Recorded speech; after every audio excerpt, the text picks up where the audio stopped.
네, IAEA가 앞서 발표한 일본 후쿠시마 오염수 방류 관련 최종 보고서 내용에 대해 전문가들은 여러 의문을 제기하고 있습니다. 보고서의 가장 핵심인 알프스에 대한 기술 검증 내용이 빠져 있고 과학자가 쓴 보고서인데 책임을 회피하는 문구가 많다는 겁니다. 이승배 기자입니다.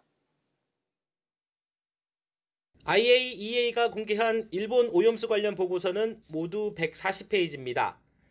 겉표지 바로 다음 장 아랫부분에 저작권 문구를 자세히 보면 IAEA는 보고서로 인해 발생할 수 있는 결과에 어떤 책임도 지지 않는다고 적혀 있습니다.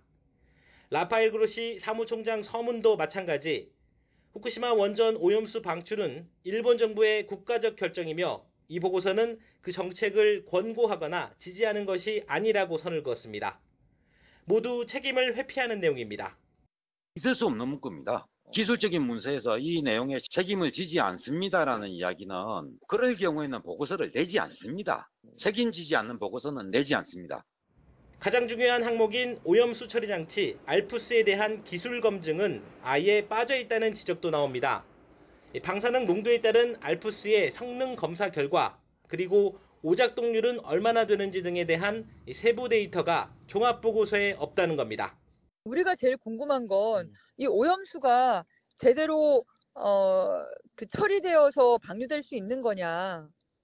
그게 네. 제일 궁금한 거거든요. 근데 제대로 될 수 있다는 내용 자체를 검증하지 않는 보고서가 어떻게 종합적인 보고서가 되겠습니까? 방사선 방호 기본 3원칙, 특히 정당화와 최적화에 어긋난다는 의견도 있습니다.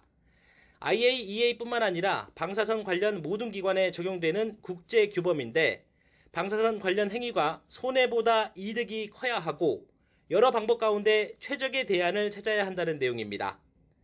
하지만 IAEA는 정당화는 일본 정부의 책임으로 넘겼고 해양 방류 방식 이외에 다른 오염수 처리 방법에 대한 평가는 하지 않았다는 겁니다.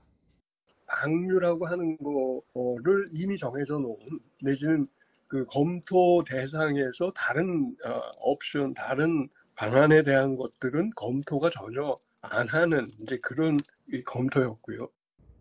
YTN 이승매입니다.